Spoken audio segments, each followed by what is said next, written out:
So I'm Dr. Craig Weiner, and you are here, and we are here to explore the word and the role of something called epigenetics, the role that it plays within family generational history and trauma and things that happen that get carried on. The idea of legacy that gets carried somehow through our biology. Fascinating topic to me. I imagine it's at least intriguing to you, otherwise you wouldn't be here on an evening like this. So let's go ahead and get started. In talking a little bit about epigenetics, how your family legacy can live through you, I'm intrigued, I've always been intrigued by the idea that somehow we carry what came before us into our lives and forward, that it's just a continuum, right? And it certainly makes sense with regard to stories we tell, stories that grandparents tell, parents tell, children tell, grandchildren. And so legacies come through via storytelling and the verbal retelling of the events that happen. But it's also intrigued me as to how things get passed forward that somehow seems more than that. Or what about when stories get passed forward and show up in our lives that maybe we were never told? Or things that got passed forward that don't make sense why they're so affecting our lives on such a deep way. And the science in the last really decade is just beginning to explode and beginning to understand how our past lives through us, through our biology and physiology. And so that is really the role that epigenetics plays, and that's what we're going to explore tonight.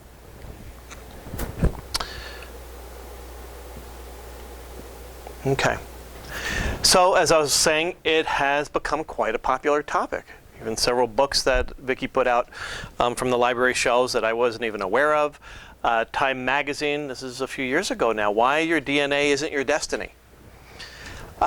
Starting to speak to this because, you know, how many people remember reading like Double Helix, Watson and Crick, maybe in biology or college? It was a well-read book.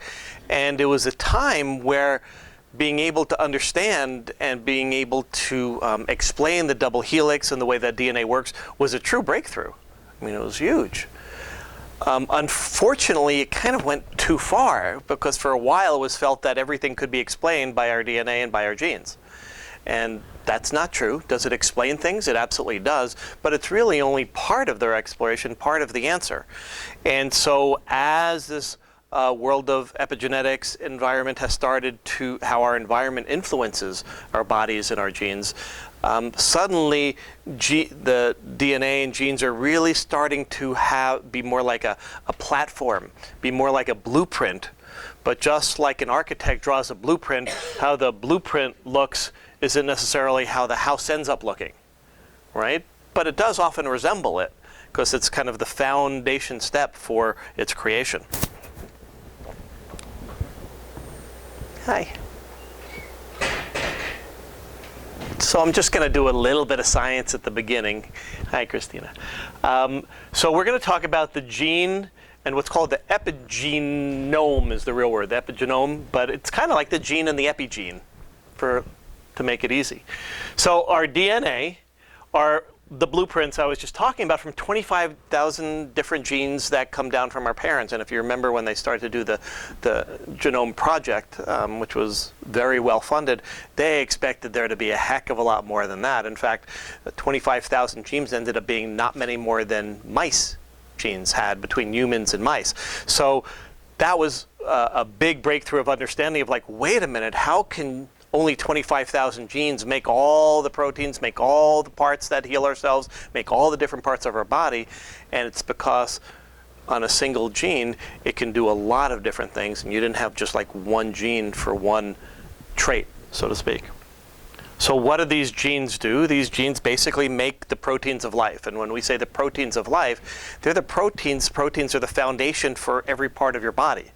Right? So for every hormone, for every neurotransmitter, for every skin cell, for all of those things, the foundational parts really come from these proteins, and these proteins are manufactured on a daily way from these genes that are saying, make more of this. They're the part of the manufacturing plant process that are saying, we need more of this, more of this, more of this, more of this, and all through the day, the genes are giving direction to make these things that we need to heal and to grow and to live and to survive. But genes, like we said, are the blueprints, and genes are either at any one time expressed, mean, okay, do this, and that gets done, or they're suppressed, or they're said, not now, don't do that now. You shouldn't be expressed. And now you do, and now you don't, and now you do, and now you don't. So what we really ended up finding is, while the genes are important, the reality of what happens in any one day or in our lives is whether they're expressed or not. So that's become really the key marker now, is whether a gene gets expressed and what genes gets expressed and what influences whether those genes are expressed. So it's estimated that of the genes, approximately 15% of our genes are what we call fixed genes. So like, okay, you have a gene for blue eye color or this particular color hair or height. And those are pretty fixed genes that are going to get expressed. But the other 85% are more malleable, right? They're more like a probability that are determined by a whole variety of factors of whether they get expressed or not. See, I always had this kind of like just image that you got the genes are a blueprint, the blueprint are eventually going to become this, and there was like a this and therefore that. I never really thought early on that genes literally are being turned on and off and on and off literally every minute. So you have a gene for this, and it's making more of stress hormone or making a good hormone like DHEA that feels good, or you're making serotonin, and all those things moment by moment by moment are being turned on or turned off and turned on and turned off all day long. So that malleability, that flexibility, that responsiveness is based on a lot of factors that we'll talk about. So what epigenetics is really the study of those changes in gene activity that don't involve what we call code sequences, but still get passed down to at least one generation. So in other words, when you look at the DNA, you remember in the double helix, and you had like those letters and the A and the T and the G and the A, and they're like the building blocks. You don't have to worry about what they are. But basically, they're in a sequence. So epigenetics doesn't change the sequence of those building blocks. What they do change are levers and switches that suppress or turn on, and that's the best way. They're kind of like dimmer switches that allow things the light to go on or the light to go off. So these little switches, and there are a couple different ways it does it, but that's a good way to think of it. They're kind of like tags that go onto the DNA that decide, and onto the genes, whether they get expressed or not. And this is the whole role and field of epigenetics. Okay. This picture's pretty famous. These on the left, these are called agouti mice. And the agouti mice basically are called that because of the agouti gene that they carry. It's a specialized gene.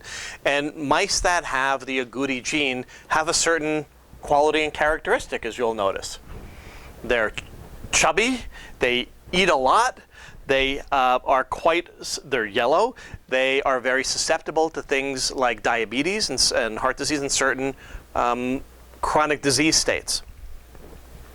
So the mice that they did in an experiment, I think it was back in the 80s, the agouti mice, that was very important, was they decided to start to explore what kind of things would affect whether the agouti mother mice, when they had offspring, would express that particular gene that turned the baby mice yellow, chubby, died early from chronic diseases.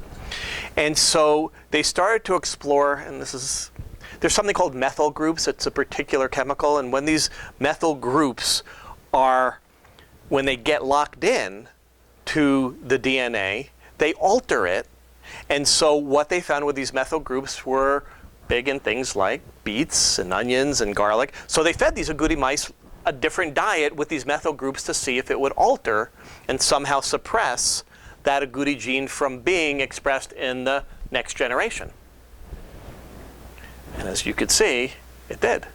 Not every time, but in a strong enough percentage that no longer were they chubby, and they were starting to be brown and thinner and living longer and not so susceptible to diabetes and some of the chronic diseases that it was susceptible to. And that was a major breakthrough, to say that somehow diet affected the genetic expression of these mice. And that's huge, right? That was a really, really big, groundbreaking study when they published that. And that was at Duke University. It was back, actually, it was in 2000.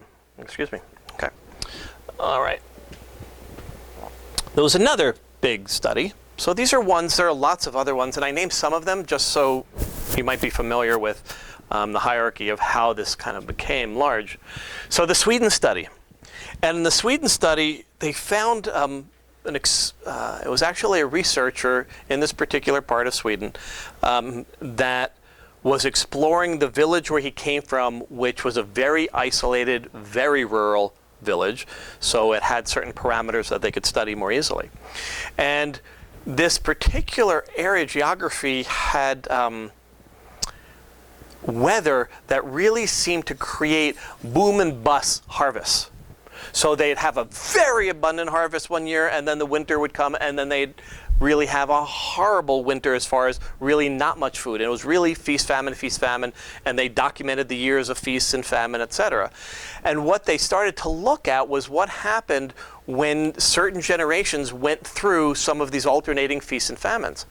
And one of the things that he started to notice was that when you had kind of a faminish, and then a big feast year, that particular generation, when they followed it much later, at first they found an average that those people lived 6 years less. And when they started to control for other factors, they actually found that it was closer to 20, 30 years. It was significant differences in somehow how they were being affected by that sudden change in dietary intake. Now, they didn't come up with all the reasons why yet, but this started to be a very, he couldn't be published, I think it was for about 10, 15 years, because they just didn't believe it. But the data held it out, and so there's a picture of him, his son, his grandson, and it was a 32-year difference, and they started to really look at what was the role of environmental factors, again being dietary, on how the genes were being expressed for longevity. Because what they were looking at, and actually this was the point that I missed there, it wasn't the ones that went through the feast or famine, it was their children and their offspring.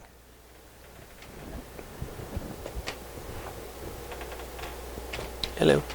Okay.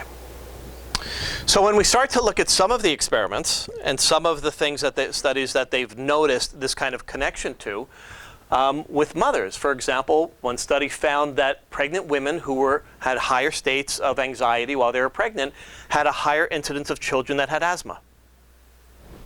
Okay, interesting. They found in a Lancet study in '86 that pregnant moms who ate poorly, as certain measurements, had children with higher risk of heart disease. Okay, and this was just their eating habits during pregnancy. So somehow something was happening during the pregnancy period as far as what they were eating that was somehow affecting the genes for longevity for their children. And you can understand that. It seems to make sense. Mom having baby, somehow affecting baby. But it doesn't just apply to women. It also applies to dads. So the questions began to explore, can the experiences that a father lives through before he sires a child, before he donates his sperm and they become children, that can their sperm affect the outcome of the gene to the children? And they started to find more and more evidence that it can. So men who smoked before puberty tend to have sons who produce less sperm and have lower life expectancies. Mice, male mice who underwent early traumatic stress appear to carry forward the effects to their children and grandchildren through their sperm, resulting in higher incidences of anxiety, higher incidences of, see, this is, I want to put bipolar-like conditions, because how do we really know if a mouse has bipolar? But we started to look at a variety of mental health activities that resembled that. Okay? So, we're starting to look at how the influence on both mothers and fathers can affect the eggs and sperm that somehow affects the genome, the genetic material that then gets passed forward. Yes? Can you give us a little bit of a description of what constitutes traumatic stress? Sure. Yeah. Yeah, we're going to actually, you know what, I'm going to hold off on that. But for right now, I'm going to say it's going to be different than a mouse than a person. Okay. right? So a mouse might be, for example, things that stress them out might be a lack of food for a prolonged period of time, loud noises, sudden loud noises, unexpected loud noises recurrently, bright light. So you can imagine environmental stimuli that would be very stressful and even traumatic when really taken to a higher level of stress. But with humans, we're going to talk about that. So let's even look at non-traumatic for a moment. There was another, I think I actually have it. Yeah, I actually have this one. Parental olfactory experience influences behavior and neural structure in subsequent generations. So basically what they did was, they created, for these mice, they created a smell. And then they would allow this smell to be in the cage and where the mice were. And then they would connect that with a fear-inducing response. So you tie it together, a fear-inducing response, spray in the smell, over and over until they get linked. Okay? So they did that to these mice. And then they stopped and they let the mice reproduce. And then they looked at the next generation, how they responded to that smell. And guess what? The parents must have somehow told them to avoid that smell, right? No, it was linked biologically to at least 2 generations beyond, that the fear was linked to the smell, that there's no way the children mice had never smelled that smell before. There was no reason for them to be scared and act in a fearful way when they smelled that, other than somehow that information got passed down from mama and dad mice to the baby mice. So more and more evidence started growing on environmental factors that somehow was being passed on. Make sense with me? Okay. Now let's take it larger, and we're going to get more human and more personal. An excellent book I recommend that as we start to talk about the human aspect is by Mark Wallin. I interviewed him and he's just lovely. He's in the Bay Area. So it's called It Didn't Start With You, How Inherited Family Trauma Shapes Who We Are and How to End the Cycle. And so Mark's work as a psychotherapist and in the field of what's called constellation work. Anybody hear of constellation, family therapy work, constellation work? Okay. So without being a constellation therapist, I'll give you my take on it. But basically what I believe it speaks to is it's kind of a psychodrama process for saying things that are showing up in my life don't make sense why I act this way. Things in my childhood don't make sense why I still carry this amount of guilt or heaviness or whatever, or resentment. It just doesn't make sense to me. That's something maybe my father or my grandfather or somebody else would carry, but not me. And so constellation work is a type of work where people create a safe group of people that kind of act out some of the different role-playingness of the different family members, etc., to see if they can help to resolve this carrying legacy of this burden I feel, this guilt I feel, this whatever I feel that doesn't feel like it belongs to me. And we're going to kind of cycle back to that, but I just want to open up that for a moment. Yes? I'm just curious about siblings in a family. Absolutely. They all wouldn't be experiencing the same thing. Okay. Like some siblings experience this and some, you know what I mean? Absolutely, yes. So, Well, well, I'll just address it briefly for a moment. So absolutely, yes. So within a family constellation, there will be the important players. The siblings, the children, the parents, the grandparents, and many would say significant people that have interacted, so a spouse of a family member. Somebody that intruded within the family and did significant harm. Somebody that somebody had an affair with still affected the constellation of the family, even though they're not related by... This isn't a blood-related connection. It's the most significant players that are in our play, right? That have these interactions and that carry on. like siblings feel it differently. Oh, absolutely. Oh, okay. So if the question was absolutely, it shows up uniquely in each of us. So one sibling may carry the weight, and I'm going to kind of get more to this, but one sibling might carry the weight of something that happened to an uncle or grandfather, and the other sibling doesn't feel that at all. Absolutely. Yes? William Faulkner, the past is never dead. It's not even really the past. So what I think, one way we can look at that is that, well, that person's dead, right? It's stopped with them, and that's kind of an illusion.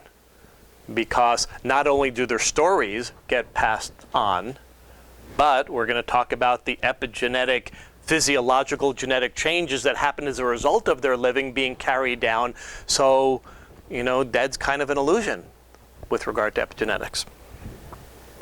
So can we really be carrying the experience of our ancestors and those that came before us? Another quote and then a little story. So the unconscious insists, repeats, and practically breaks down the door to be heard. So we can go into lots of psychological theory, but a good story about a man named Jesse that I thought was worth repeating is, and Mark tells the story, and I like this one. He said a young guy, 20-something, Jesse, came in to him, and for the last year he hadn't slept at night. He wakes up every night. And, of course, it's like, how long has this been going on? When did this start? He goes, it started a little over a year ago when I turned 19. It's like, okay, anything significant about 19? He's like, I have no idea. Just one night I woke up. I literally felt like I was freezing to the bone. I woke up straight out of my sleep, scared to death. And now every night I wake up cold and freezing. And was there anything in his history to explain it? Not a single thing. And in his work with him, they started to explore not just his personal history, but family history and what he didn't know, and upon questioning, ended up finding out that his father's brother had worked up in Alaska on the power lines. And when he turned 19, had got the job up there, and a storm came in and he froze to death. Wasn't conscious information to him. It wasn't even a piece of history he knew about his uncle. So somehow, and more evidence of these stories that get passed down that we don't even know, but somehow is being passed down. So it's a fascinating exploration when you start to take it to that level of our stories. Are they our stories? They're living like our stories, but where did they begin? And where did they start? And why are we carrying them?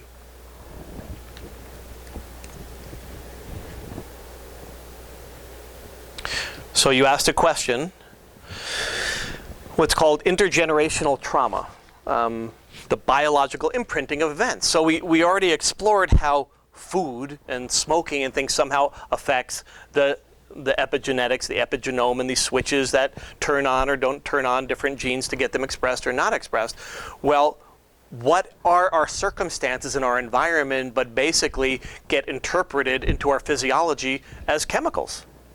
That's how we experience the world. We're basically a big, pharmaceutical company in our body that we feel happy, and guess what? The genes start expressing different hormones that have to do with feeling happy. And we feel angry, and it expresses certain chemicals, neurotransmitters, and hormones that are those related to anger and every emotion. So all day long, we're a chemical production factory based on our experience of our environment, right? What we're dealing with in our life day to day. And I think often when we use the word environment, we think of that which is outside of ourselves, our outdoor environment. But to ourselves and our genes that are in ourselves, what is also the environment? Well, what's inside our skin is the environment to those cells in our DNA. So they're constantly responding to their cellular, extracellular environment. Does that make sense? Like our internal milieu that is based on what we're thinking and feeling and experiencing. So when we look to significant events, and when we look at what we call SEEs, or significant emotional events, the reason that we often respond strongly to significant emotional events is, there are many hypotheses, but basically from an evolutionary standpoint, it's to learn from them. It's to remember them so hopefully they don't happen again, or to develop resources so we can prevent that bad thing from happening again. So that's why we tend to have what we call a negativity bias, and we remember the bad things more than the good things. The good things didn't threaten us. The good things aren't as important for our survival. They're like, great, but not as important for me to get to tomorrow, okay? Or to survive the next time something bad happens. So what kind of traumas tend to be stored in such a way that often end up getting repeated, whether it's in constellation circles or however they show up. Things like death of a loved one, loss of a loved one, stories of, for example, having to give a child up for adoption or having been given up for adoption, death of a loved one, a child or spouse, the loss of home can be a hugely traumatic event, whether one had to lose a home to fire, lose a home to finances, lose a home to emigration, to any of those things. A loss of a home can be a huge break in a family lineage of continuity, for example, as well. Abandonment is a big one. Loss of one's culture for whatever kind of displacement is hugely traumatic. Victims of violence, poverty, hunger, discrimination on all different levels. So all these kinds of things tend to be, and they're certainly not the end of the list, but these are the kinds of more traumatic events that tend to, we find in family or intergenerational trauma that somehow gets passed on. Yes? It just popped into my head that bullying, Absolutely. young people face in school nowadays would be enormous. Absolutely, yes. So that we should be really focusing on that. Well, I'm in complete agreement that adult and childhood bullying is a problem, whether online, sexual bullying, online bullying, in-person bullying, childhood bullying, adult bullying, absolutely. All right, so certainly traumatic, because when we look to the nature of trauma, trauma is based on our experience of an event. Right? So two people can be in the same place. One experiences it significantly traumatically and another one doesn't. Okay, for a variety of reasons. But for it to be traumatic, one needs to feel somehow isolated, alone, threatened, helpless, kind of surprised by the circumstances. So all those things are aspects of a traumatic event, which also vary. As a 4-year-old, what's traumatic to a 4-year-old is very different than to a 14-year-old. Right? And actually much more sensitive to that possibility, because many more things threaten the well-being of a 4-year-old than a 14 or 40-year-old. But that bullying, you're saying, can be expressed in a subsequent generation. Well, I'm going to be careful about that, because we haven't had a study that had bullying that so I just want to stick to certain facts and say I don't have a study about bullying to say that happens. Okay? So let's just, however, could we see the possibility that one, as a child, felt powerless, okay, and perhaps it was a mother who was pregnant, perhaps it was pre-pregnancy, perhaps it was the male that affected the sperm that then got carried on? Absolutely, trauma affects. We see multiple ways, and we're going to talk about some other ways in which trauma gets passed on. So right now we can talk about different types of trauma, and we know that certain types get passed on. We just have to be careful about the assumptions of which one does, because we don't know that yet. Let's keep going. So here's an interesting point that I don't know, for some reason really struck me when I heard it. So the idea is that when your grandmother was 5 months pregnant, okay, with your mom, okay, that literally the precursor else, so here she is, she's pregnant with mom, and the precursor cells of you are already established in mom, who's in grandma's belly. So in that moment of time, literally 3 generations are being exposed to what's ever happening in that moment. Think about that. I mean, it's really like that one really hit me. It was like, okay, so at any one moment, literally there's 3 generations happening during a pregnancy. Yeah, talk about prenatal care being important and being conscious and aware around birth being probably more important than anything we can do. So that, I just think, really struck me to, like, on one hand, we can look at the threefold generation biologically, but also on a more meta perspective is anything that affects me and affects my genes that then can get passed on to the next generation literally can be a lineage for eons.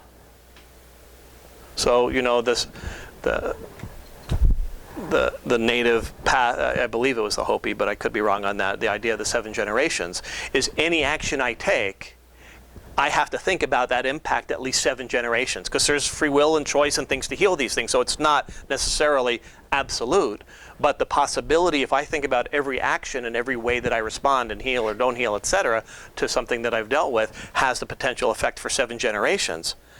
That has to have you think a little bit more about actions you're taking. Yes? What about boys? Like my Grandma Kennedy that had my father was her only son, and I'm supposed to have her same laugh, do the same things as a child that she did.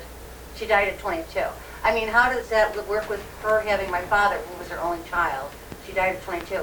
How do I inherit so many things of her? I mean, does it happen in boys too? You said the mother. Yes, absolutely, yes. So it would happen in my Yeah, father. this could have been a male, right? That didn't, I mean, any of these, right? So the answer is that grandma pregnant with daughter, and in daughter already has the cells for the next generation there, so it doesn't have to be all female there. The son. And if grandma has a son, then the question becomes, it obviously can't automatically affect the eggs of the precursor cells in the eggs. However, we have seen studies where sperm is affected. So the question is sperm affected the kind of the precursor of sperm cells? Are those affected within grandma's womb? That I don't know, and I haven't seen a study of. Weird, cool, huh? Scary, weird, cool. Okay. So the work of Rachel Yehuda, who's a psychologist, neurologist, brilliant woman, done a lot of work in New York. Her heritage is Jewish. And so I remember hearing a story that she was doing a study exploring and taking histories of Holocaust survivors. And she was wondering why, like in the VA, you had, for example, soldiers that had lived through horrific things and were showing up and being diagnosed with PTSD and seeking treatment. And one of the stories she told in an interview was, so she would be interviewing these women, and it's like, how come we're not seeing that in these families and survivors of the Holocaust? And one of the women said, why? Because you don't have a VA for those that understand those that went through the Holocaust. So we don't have any place to go like the VA. So it began this inquiry for her of okay, then maybe we should, and started to develop a center specifically for those who experienced, or the children or grandchildren of those who experienced the Holocaust, and out of that started to come a huge body of work and studies that she started to develop. So here's some of the things she felt, although it's a pretty impressive body that just keeps growing. So she found that children of Holocaust survivors, so those that went through the Holocaust, lived through the trauma of the Holocaust and survived, their children, often here in America, were 3 times more likely to develop PTSD when they were exposed to something traumatic in their own life than those who were Jewish who weren't the offspring. So it was a tremendously higher susceptibility to PTSD. And what they found was, it's okay, well, maybe if you're around somebody that's, been really traumatized, you're more susceptible to being traumatized, maybe. Except she started to find a lot of neuroendocrine and hormonal changes in what we call cortisol levels and other levels in the children, just like they were in the parents that were more highly susceptible to PTSD. So she started to find a lot of physiological patterns that were in the children that were in the survivors as well. She's also pretty well known for doing work with, number one, PTSD, but also some of the studies she did around World Trade Center survivors in 9/11 and 9/11. And so what they found was she studied mothers that were pregnant, 2nd and 3rd trimester, that were either in the World Trade Center or pretty close around it. And she found that those same, in the children of the ones who were born, who in other words were in the wombs around that time of the trauma, were carrying some of those same markers physiologically around stress hormones and other neurobiological markers that made them more susceptible to stress, depression, PTSD, and other things because of being born, because of the pregnancy that was happening around the time of the trauma. And her work just keeps unfolding, but she really started to take the research to another level of epigenetics, and that's what she's most famous for, working with that population.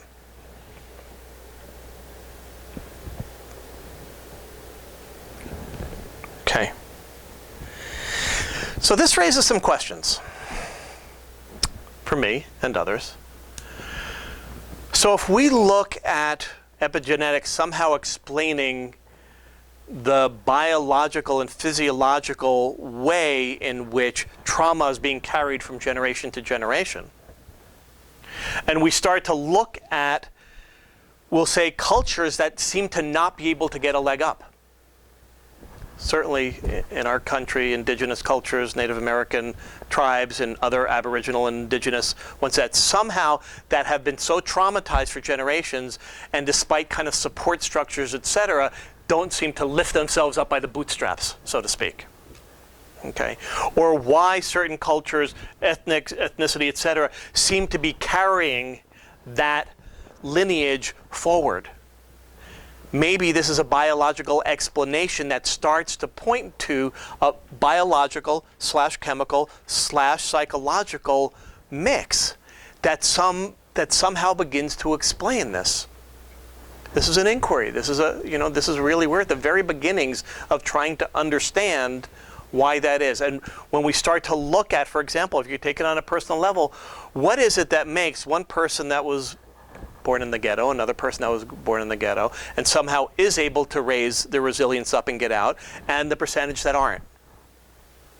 And when you start to look at, for example, we look at the ACE studies and the adverse childhood experience studies, which says when we start to look at adverse childhood experiences like abuse, and even sexual abuse, emotional abuse, and physical abuse, and a parent that's been incarcerated, and a parent with mental health problems, that you start to look at the physiological changes of heart disease, of liver disease, of alcoholism, of drug dependency, of shorter lifestyle because of things we experienced in our lifetime. Well, what happens when those happen to our parents, but somehow that still gets passed on to us? It's almost like we're, when you play Monopoly, you're given a certain amount of money to start, but what happens if you start with only $2 of emotional intelligence and thrivability, a resilience that's like a biological resilience? And if we're not given that early on, it's not easy to break out of that.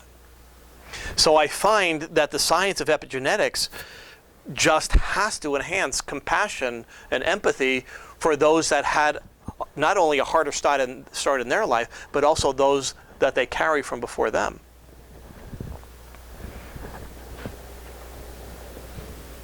Now, to make it more personal,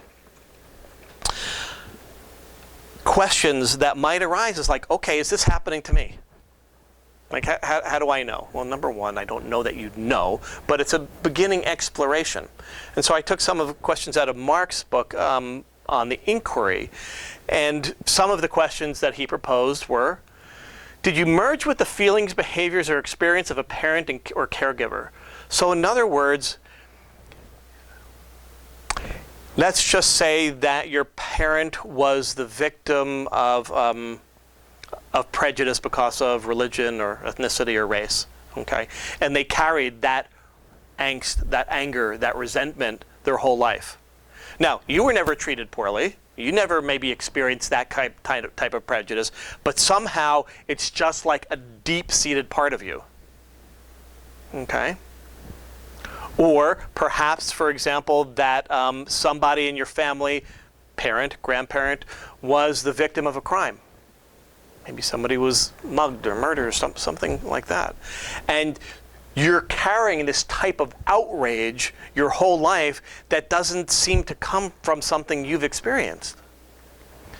So Mark would talk about this type of legacy that we carry, that like nobody really, somehow some part of us said nobody really stood up for him. Nobody really made sure that his legacy got spoken of, and somehow we have these subconscious choices to carry the torch of in favor of somebody that somehow we felt maybe was malaligned, or somebody that did something bad in our family, and we can't acknowledge that and spend the rest of our lives trying to make up for that which they did.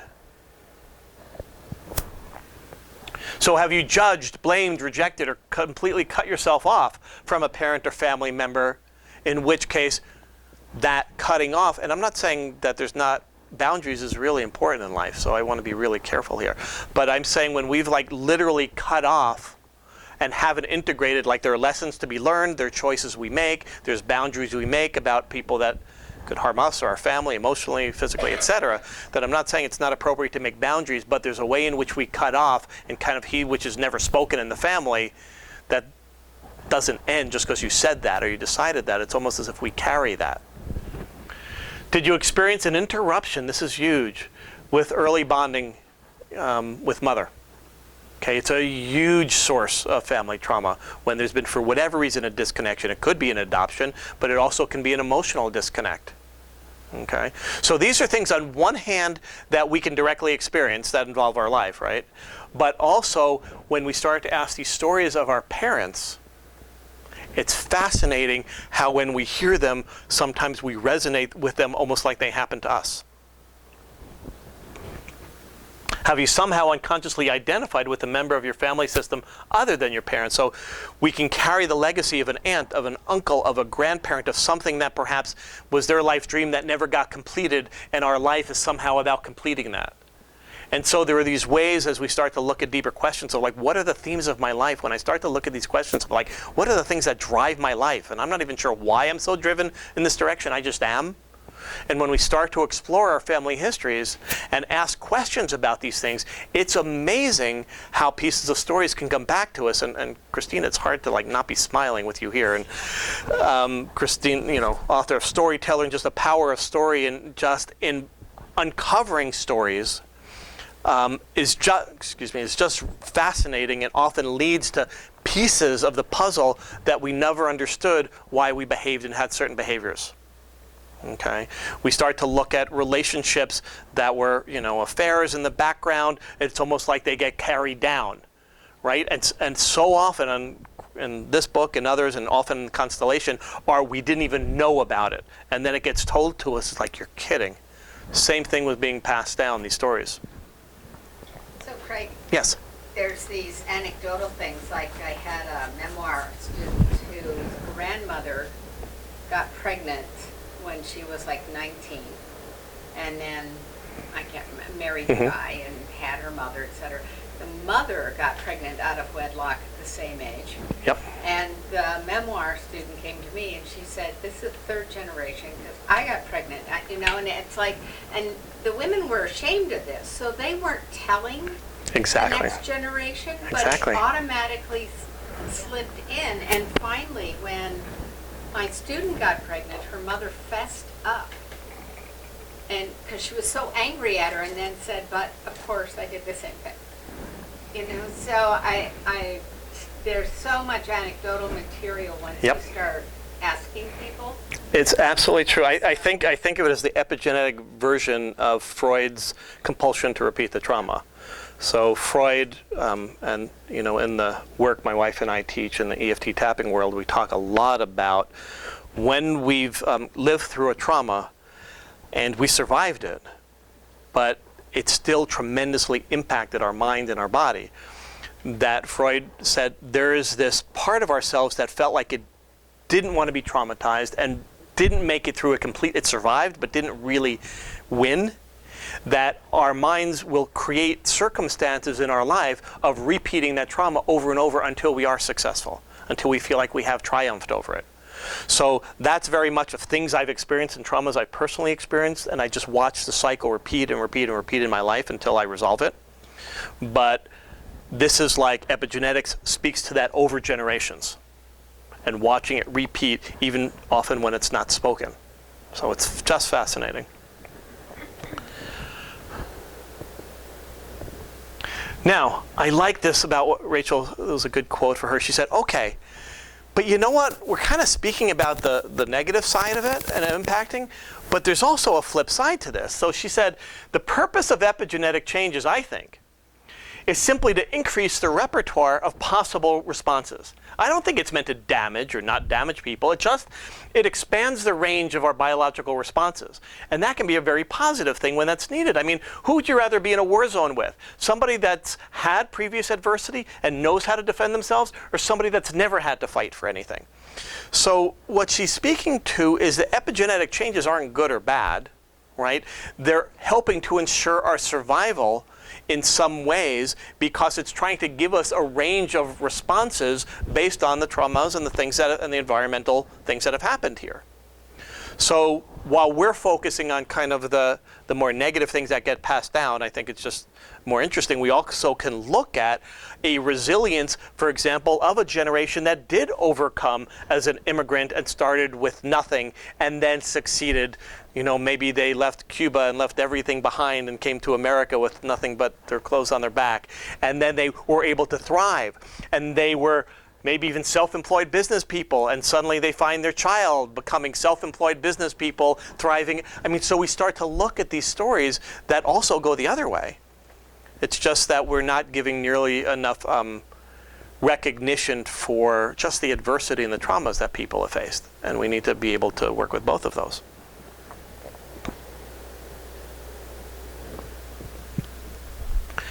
So what do we do about these things that may have been carried on? And there's no one answer, right? First is starting the exploration, right? Starting to inquire into what are the behaviors and meanings that I give my life and the things that drive me? Where does that come from? And having those kinds of inquisitive storytelling if your parents are around, for example, and family members, okay? So inquiring, asking about story is a great place to begin. In starting to work to resolve those things that we passed on, well, there's a lot. First, just understanding that we might be carrying that on biologically and that it's not just me, and I'm not just crazy, and I'm not, right? So first, kind of giving oneself compassion of starting to understand that there's a biological potential explanation for these behaviors and these actions and these things that show up in my life. Next would be starting to look at ways for completion, right? Ways moving toward forgiveness, perhaps. Ways to being able to let down the burden of something we've been carrying. And whether it's different type of therapy, and whether it's EFT, whether it's constellation work. In other words, inquiry into the healing of something that we're carrying that might involve from writing a letter to that communication that needs to happen with somebody that's passed, that we never got to complete a conversation with. Right? There are lots of different therapy type techniques and modalities for completing conversations, writing, of course, being one, but speaking and creating rituals for honoring those that maybe somehow we're still carrying the pain of, the guilt of, the shame of, right? So we need to find ways, and there are just, you know, a panoply of ways for starting to explore that way of healing our past that isn't just our childhood past. And I think it also, in that process, ends up giving a lot of self-compassion for why we do what we do, when we realize it's not just me, and that there's a reason that I've been carrying this, and exploring that reason can be a very, very powerful healing, right? I mean, the result of healing generational trauma is transformative. The weight that we've carried, literally, the emotional and psychic and energetic weight of the things that we've carried of our parents, grandparents, and grandparents, and you know, there's this balance, being Jewish myself. On one hand, we have this way of never forget, right? And Holocaust Remembrance Day and all that. And it's always been an interesting burden. On one hand, I want to forget. On the other hand, you don't want to forget. On the other hand, I don't want it to be an emotional burden. On the other hand, I want to learn the lessons and gain the wisdom of to be able to prevent it. And so this duality is, I don't want to say there's a right way and there's any one path, but I think that our lives are transformed when we explore that which we're carrying and the legacy that we are also passing down to next generations, biologically as well. Now, in this age group, we're not so much passing that on biologically, right? We already have, but perhaps if we have children, grandchildren, that part of the healing is us as the ancestors, so to speak, in being able to have the kinds of explorations and conversations that totally help the next generations to make sense of themselves, given the context of who we are. And because we've lost so much of that intergenerational conversation and storytelling and place where families come together and tell stories, that it's just such a healing aspect for our own life and meaning. So I'm going to open it up to questions. This is just the beginning, right? So please, I will send you the slides. It's not that the slides have tons of data, but maybe it's useful if you'd like. There's a list going around. Another wonderful author that speaks to epigenetics, Bruce Lipton's work, is also another favorite friend and author, and Mark's work, and Rachel's work, and some others here. But just consider this a starting place. This is a new science. This is really, we're at the cutting edge with this, and it's a very exciting intersect of psychological, biological, physiological, energetic, and so it's an exciting time. So yes, I want to open it up to questions. Yes? So, speaking of context, how can this understanding help me recognize my place within all species? It's a great question. Crossovers. It's a great question. I mean, even just diet and eating or not. I didn't hear the last sentence. Even just. Speaking of how genetics are changed by diet. Got it. If eating other species, or just like, can this be applied to? Can we move this beyond just the human Sure. conversation? It's a great conversation. It's a great question, a great inquiry. I certainly don't have the answer. I can give some thoughts, reflections. My first thought about it that came up was when I eat, whatever I'm eating, what I truly believe has a significant impact on my physiology are the thoughts and feelings about the act that I'm participating in. So I do absolutely believe that if I'm in alignment with my process of eating, that the health of myself and my sperm, etc., is enhanced. I think that if I'm at odds with it, I think that so I think, number one, that there's just nutritional aspects that absolutely are part of the environment that affect the epigenome. We've already seen it. Adding methyl groups and adding garlic and beets cause changes. So there's purely the dietary physiological aspect. I absolutely have to put into perspective the emotional physiology and the emotional chemicals that are happening also as per my relationship with what I'm consuming. So go ahead. I just wonder if this could be applied to the chain itself, like the ancestry. It's a good question, and I don't know what's being done to explore that. And there's certainly a lot being done I'm not aware about. So it's a great inquiry, and you might just start searching and kind of reading if it's something that really interests you, is like epigenetics and that relationship to, you can start to see where does our relationship with other sentient beings and how does that affect up and how does that get passed on, and how perhaps in different cultures, different styles of eating isn't just about the chemical nutrition of what they were eating. It was the manner in which they ate. It was the ritual in which they ate. It was the relationship to the generations. And, we're not measuring those kinds of things. It's the relationship of farmers to their food that they were in relationship with, and how that dynamic affected the digestion and how that affected their genetics. And we start to look at, for example, when you start looking at maybe at longevity of certain cultures, you can maybe look at longevity and you could say, well, in this culture, they're vegan and there's a longevity. And here there's the same longevity, but they were in complete relationship with their animals and it was a whole different relationship, and yet we still have the same aging. So it's not just a matter of what they consumed, but what the process and the relationship was. So I think it's a fascinating discourse. I just don't have any answers. But you have a thought. I would send you to the omnivore's dilemma. Aha, that's a great. Some of that kind of reading, but I know for myself, I've been thinking a lot about meat consumption and how privileged we are here to be able to get meat from animals that have been our neighbors and that live about the same level of stress on would be that we can live, And I notice when I go visit my family in the middle of the country, I can't eat the meat. I can taste the suffering in the meat. And I just tend to eat a much more vegetarian diet when I'm away from here, because I remember the day I went, what is this? And I thought, it's the suffering. Interesting. In the cow, in the chicken. And so I think it is an important part of our healing process to put ourselves back in relationship, not only in a multi-generational way, but in as much as possible. The whole I'm in complete agreement, sure. Lettuce suffers too. The other thing I wanted to say, Craig, is whether or not you've read Malidoma Somé and some of his work. Because Years ago, but not recently. he says that the root disease in dominant Western culture is that we have cut ourselves off from the ancestors. And so we're repeating, Yes. especially he's talking to white people, Right. saying what your ancestors did once they got here was so horrific that you've closed them off. Right. And so we're repeating those processes because we don't have the practices Right. and rituals for reconciliation. I absolutely see that perspective. And I also want to be careful that the judgment of those that have cut themselves out from, I mean, that was a survival, emotionally, psychological, survival strategy as well.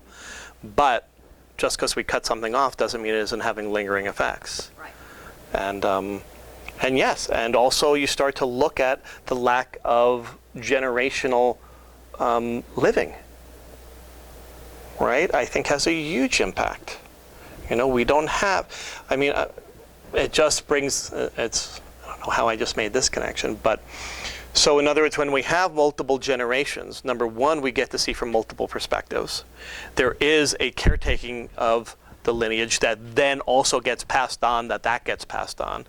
And there's also, as much as we don't agree with parents and grandparents, there is a sense of them keeping a safety net, energetically, emotionally, helping us to choose who we are with, partner-wise, helping us to make those safe. So there's an absolute advantage to those multi-generational experiences that our society has significantly diminished, and I think that there's repercussions to that. I'm not saying I want to live in the same house with it, right? Yeah.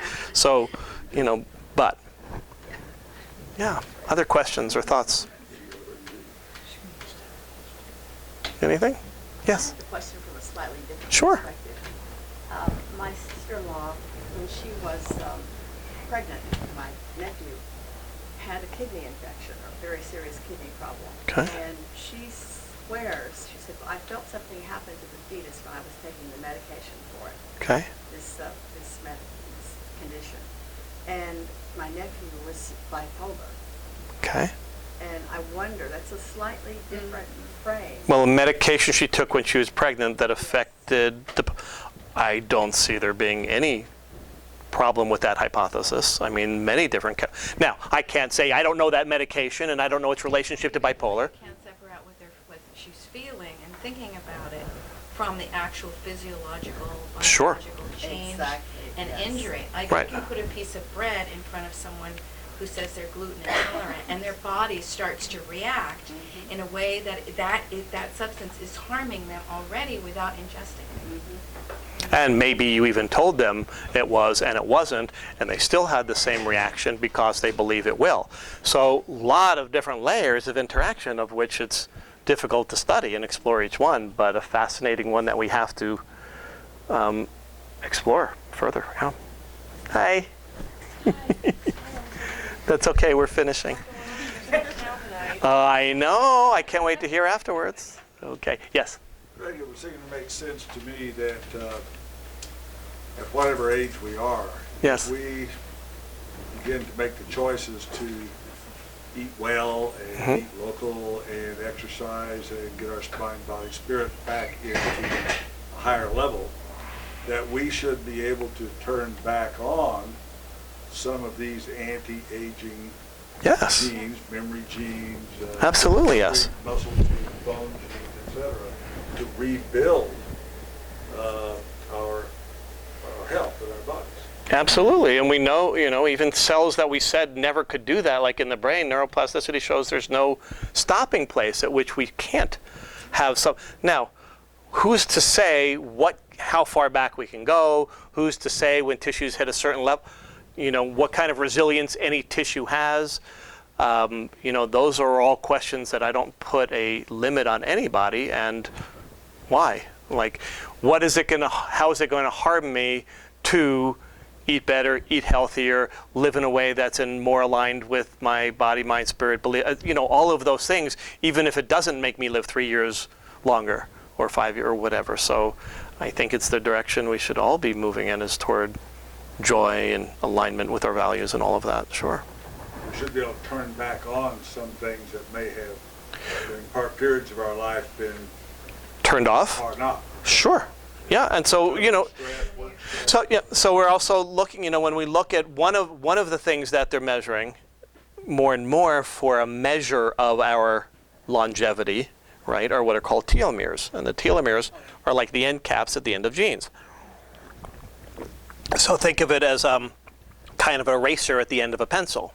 Okay.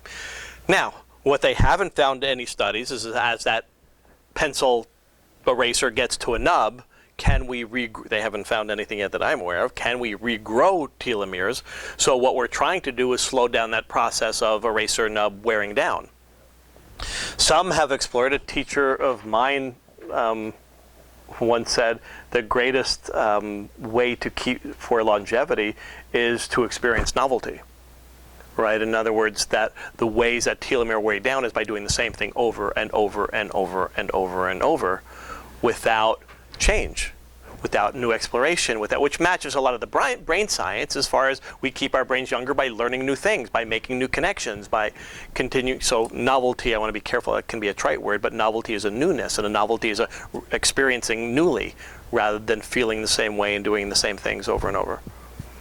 But yeah, we're in an age of longevity, exploration, and science, so yes? There's a doctor over in Bellevue who is marketing a pill from Spain on telomeres that supposedly heal and reverse aging. I didn't go for it because it's very expensive. I bet. And then I thought, okay, this is, Sure, and he won the Nobel last year, I heard. Yeah, well, Did- then no. it's an art magazine, a year later, a whole page on it by a doctor who's saying it's the most fabulous thing there is. And this was not advertising. This was some famous doctor. Well, again, we're in the time of science of anti-aging medicine and exploring that. But have there been any studies? What is it saying? I'm not saying that every discovery that we have can't potentially lead in a direction that's helpful.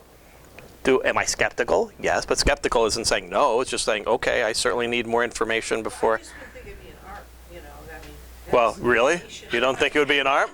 Where else would it be if it's not an ARP? But, I obviously can't speculate because I've seen doctors basically representing, working for the company and writing an article that's not an infomercial, but still you look at the bottom and he's a representative of, and he did still put research and science into the article. So I can't comment, but. Dr. Oz on TV, hasn't he been caught many times, saying something and it's really he's being paid? Well, I certainly know, and I can't speak on the topics. I think that, the problem is on one hand, when you're doing that balance of trying to not just listen to the mainstream, to explore others, which means that you're then attacked, which means so there's so much going on in that game that from show to show, which one has evidence, which one is his personal interest, which one is, that just varies. And I think it's unfair for anybody to put any one person as the end all be all of knowledge, and especially having to get ratings on top of that. So it's a difficult mix. Yes? I'm just noticing our language, how we pick up the anti-aging thing, like, oh yeah, let's go for that. Mm-hmm. And to me, I'm much more interested in pro-healing rather Thank you. than anti-aging. I totally agree with you. Because I'm thinking of Angeles Arian's famous quote about that the ancestors lean over the cradle and say, is this the one who will heal the line? And that the purpose of life is to heal the line, not to squeeze 3 more years Thank you. out of your biosystem. Yeah. And especially when I look at healing ancestral wounds, when I think of where we are on a planetary level, this anti-aging, let's spend more and more money on getting the next pill that'll give me another 6 weeks. Yeah. It just feels too self-serving and privileged rather than how can I be part of what is needed what is needed now. And Yeah. me living to 102 may not be what's needed. Me completing a healing cycle in my genetics that's going to impact my family going forward, even though I didn't give birth to them, that feels like a good elderhood. Well, I mean, nothing really for nothing. Yeah, I know. I totally disagree with you. I think that it's. See, that's when when the work that we do, I always try to remember that any personal work and any internal healing work that somebody's doing, especially when there's a lineage after them, I try to think if I don't, what is the potential implication? And I think of the lineage of numbers that goes on beyond me. And I mean millions, just depending on how many generations populating the planet. And I think of the impact of one person healing their work, that I still think, even though we don't necessarily have biological children, we still impact others' work, but especially biologically. If I can heal something and don't pass it on, like what happened to that 14 million people that may have carried that on, possibly? That just is mind-blowing to me. Is that worth it? Absolutely. Yes? Who's writing about prenatal care? There's a lot of work being done out there in the studies. The perinatal there's APA so APPAH is a great organization that looks. We are just beginning to scratch the surface of perinatal psychology and what's happening to the psychology that's developing in utero, of mother relationship, and yeah, it's an exploding body of work. I think an important part of that is our relationship to other species. I get that, and I'm not gonna deny that. Yes. Well, I came to this because my father just passed away recently. I'm He sorry. had one sibling, and they were extremely close in age, close in appearance. I mean, they were almost like twins. But my grandma carried him during the Spanish flu epidemic. Mm-hmm. Profoundly different personality than his brother, yet they're still living. They Mm-hmm. lived until almost late 90s. So longevity wasn't impacted, but personality couldn't have been more different. So I just was trying to tease out. Yeah. Yeah, and it's always fascinating who, you can start to look at birth order. You can start to look at when we experienced a parent at a particular time of maybe one sibling, for example, and this is just not necessarily epigenetic in nature, but, mother lost a child. Next child that came through that, while the grief was just tremendous, impacts their life tremendously. Perhaps 4 or 5 years later, healing happened. The next sibling didn't experience mom with that level of depression and grief, and their life is dramatically different than that one. So the times in which we experience our parents can dramatically have a different perspective. Do you have a tip, Christina, just because sometimes speaking with family, like how would you tease out some of these stories? If you might give a tip or a little bit of a suggestion. I mean, on one hand, it's obvious, kind of talk to your parents and grandparents about their life. But I think there are probably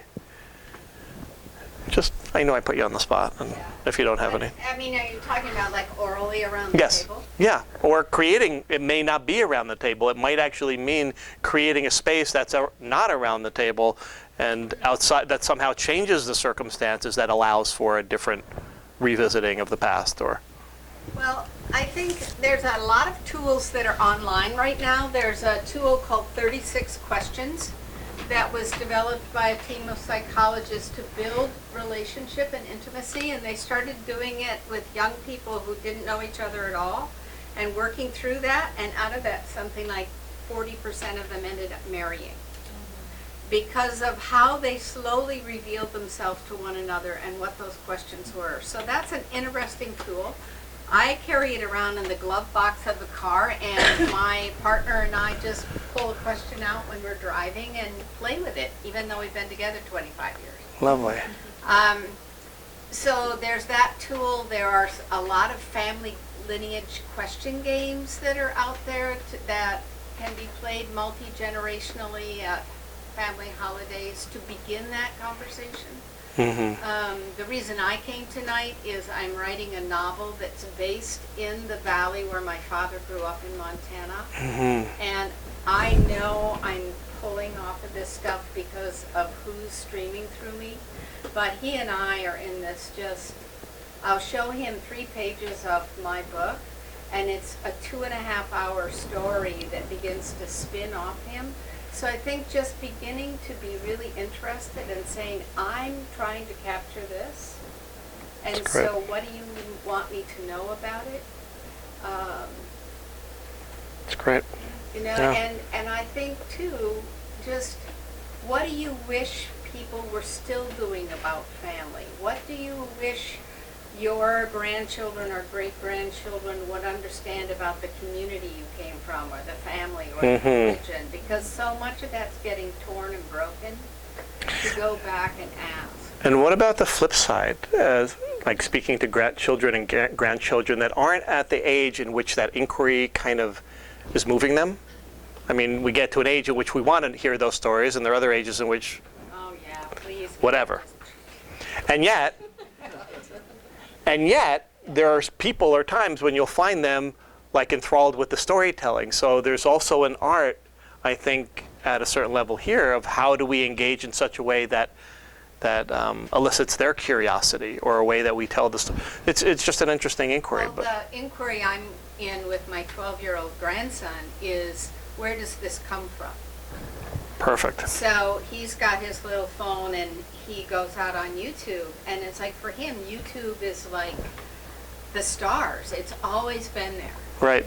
you know, and so we're backing up. Where does that come from, and what does it mean that it's on YouTube? And Interesting. and trying to go back to some of the curiosity I remember in myself as a child, in which, like, even just dressing myself, I remember saying, what is a button? Where did a button come from? Is there a button factory? Who invented the button? You know, I remember that at about age 6. My mother, of course, didn't appreciate that. But, you know, so that, trying to go back there and trace the world for children today, I think might be a good line. Yeah. I think transitional points in people's lives are a good opening time. Yeah. Like times around birth, or Yep. death, or job loss. And I think it's really available there. Yeah. Last question. Okay. Thank you all for coming. That was delightful. Really appreciate you coming out tonight.